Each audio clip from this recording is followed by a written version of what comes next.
বৌমা, বৌমা। জি মা, বলুন। শুনো, বিয়ার 1 মাস হয়ে গেল, তোমার বাপের বেতন যেই গয়নাগুলি দিয়েছে, তোমার হাতের কাজ সেরে আমার ঘরে তোমার গয়নাগুলি নিয়ে আসো। কেন মা? ওগুলি তো আমি আমার আলমারিতে রেখে দিয়েছি।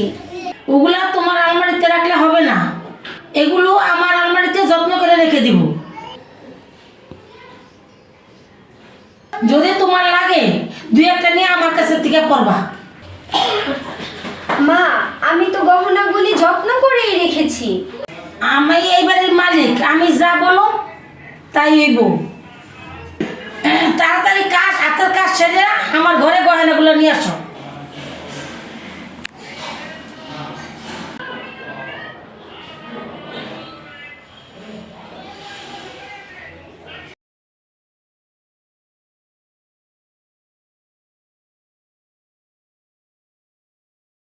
কিরে, তোরা কোথায় যাচ্ছিস নাকি? হ্যাঁ মা, পাখির কিছু কেনাকাটা করা লাগবে, তাছাড়া আমি সময় পাচ্ছি না, তাই যাওয়া হয় না। আজ শুক্রবার, আমিও বাসায় আছি, তাই ওকে সাথে করে নিয়ে যাচ্ছি। একটু মার্কেটে যাব। হ্যাঁ ঠিক আছে, এই রোদের ভিতরে কেন? তোর একটু পড়ুক, সন্ধ্যার পরে গেলে ভালো হতো না?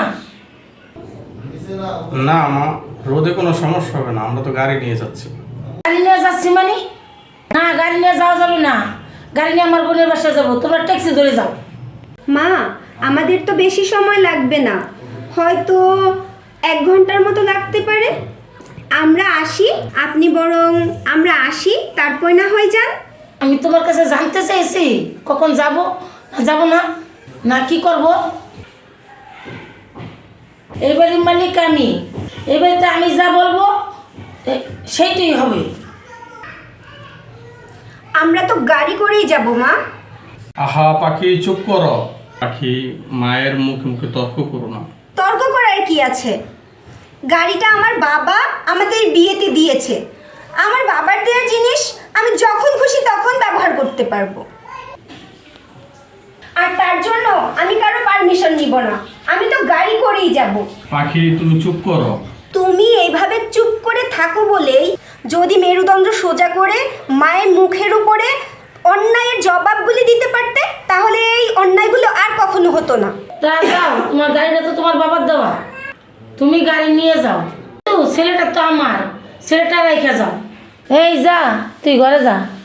আমি গাড়িও নিয়ে যাব আর আপনার ছেলেকেও নিয়ে যাব, কারণ আমি আপনার ছেলেকে কিনেছি। আপনি দরদাম করেছিলেন, আর আমার বাবা নগদ 20 লক্ষ টাকা আর 10 ভরি গহনা, 4 চাকার গাড়ি, সোফা, আলমারি, ফ্রিজ এইসব দিয়ে তার দাম দিয়েছে। বিয়েতে সব মেয়ের বাপের এইগুলি দেয়। সবাই ভুল করে।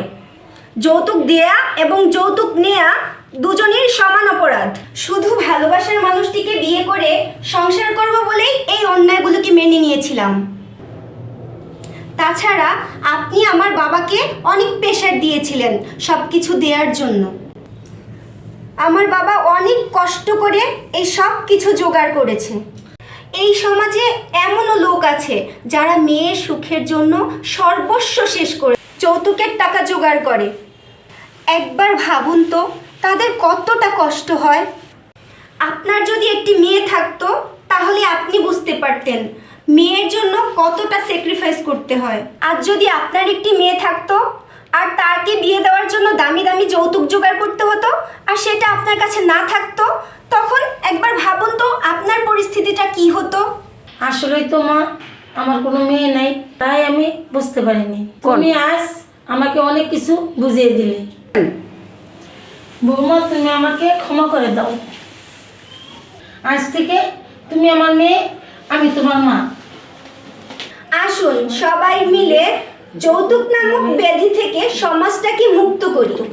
আমাদের ভিডিওটি যদি ভালো লেগে থাকে তাহলে বেশি বেশি লাইক, কমেন্ট এবং শেয়ার করে দিন।